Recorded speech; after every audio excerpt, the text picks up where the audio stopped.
l'actualité, vous l'avez mentionné, Monsieur le Président, c'est effectivement la Coupe du Monde. Peut-être un certain nombre de chiffres sur cette Coupe du Monde. Au total, en ligne et en dur, c'est-à-dire dans les points de vente FDJ, on aura presque un peu plus de 900 millions d'euros qui ont été pariés. C'est un record absolu. En ligne, on est à 600 millions d'euros qui ont été pariés.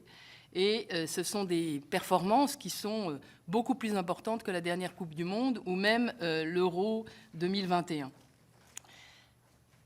Les matchs sont des matchs qui ont permis à l'équipe de France d'aller évidemment jusqu'à la finale. Et la finale contre l'Argentine a permis 80 millions d'euros pariés.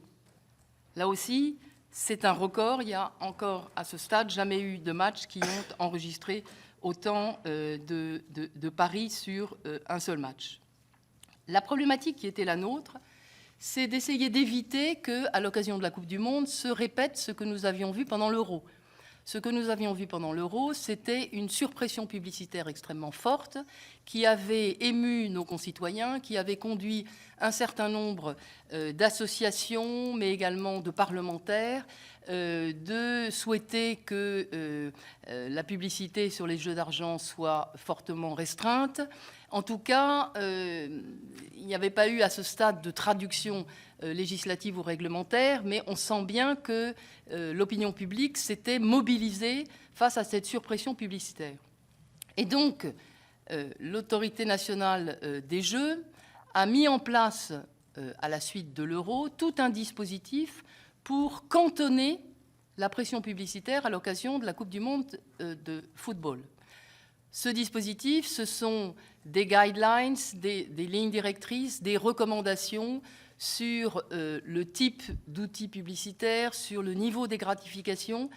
Et le plan d'action de l'ANJ s'est notamment traduit par la signature en novembre 2022 de 4 chartes qui ont pu mobiliser à la fois les opérateurs de jeux d'argent, tous les opérateurs de jeux d'argent qui ont signé ces chartes, mais également les supports radio, télévision, affichage numérique qui ont également accepté finalement de policer leurs pratiques pour réduire la pression publicitaire en faveur du jeu d'argent.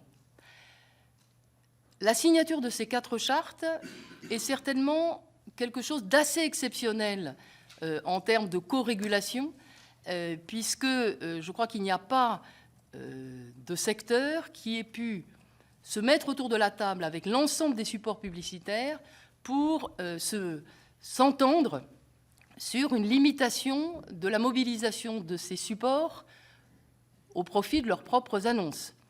Donc là, je crois que ça témoigne d'une prise de conscience et des annonceurs et des supports sur le fait que le jeu d'argent n'est pas un produit comme les autres, et donc il convient pour la publicité de la cantonner, de l'encadrer peut-être d'une façon plus vigoureuse que ce qui était pratiqué auparavant. Alors, est-ce que ça a suffi pour la Coupe du Monde de football ? Ce que l'on peut dire, c'est que, de façon globale, la tonalité des messages pendant la Coupe du Monde de football est rentrée dans le champ de ce que permet le décret de novembre 2020.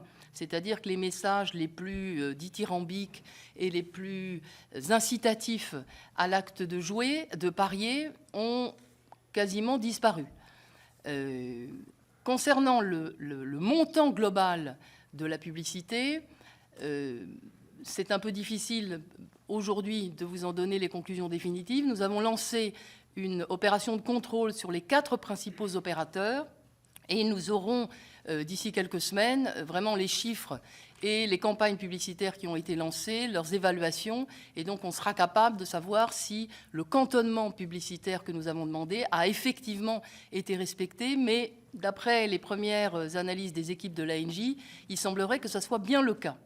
Cela étant, il y a au moins 2 questions qui restent ouvertes et qui nécessiteront que l'ANJ s'intéresse à ces questions dans les semaines à venir. C'est le sponsoring.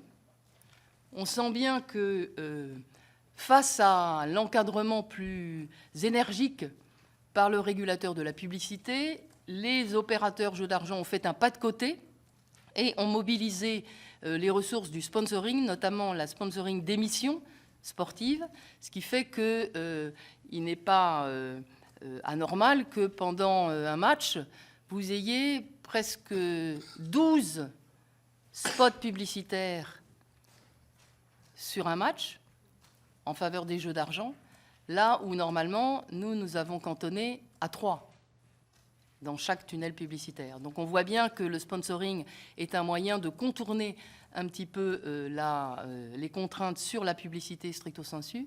Et puis il y a un deuxième phénomène qui est celui des influenceurs. Les influenceurs ont été énormément mobilisés par les opérateurs jeux d'argent en fin d'année, et je dirais que c'est une tendance de fond du secteur. Ces influenceurs, vous savez que le gouvernement est en train de lancer une concertation sur les influenceurs pour voir comment on pouvait mieux encadrer la pratique des influenceurs qui, dans certains cas, a donné lieu presque à des fraudes qui ont été d'ailleurs dénoncées par la DGCCRF. Nous travaillons avec la DGCCRF sur la question des influenceurs et nous avons fait d'ailleurs des recommandations au gouvernement concernant les jeux d'argent et les influenceurs. Mais il est certain que c'est une nouvelle technique publicitaire qui est très mobilisée par le secteur et qui a besoin peut-être d'être un peu plus encadrée. Donc, ce que nous pensons, c'est que la pression publicitaire, qui est un sujet majeur pour le régulateur, la pression publicitaire reste forte. Les mesures que nous avons prises ont permis de cantonner celle-ci jusqu'à un certain point, mais nous réfléchissons à la nécessité, le cas échéant, de compléter notre arsenal réglementaire parce que les dernières études que nous avons venues de l'OFDT montrent qu'il y aurait une augmentation du taux de prévalence, c'est-à-dire du pourcentage de joueurs problématiques. Et donc, il est important que l'on puisse s'adapter à ces nouvelles conclusions.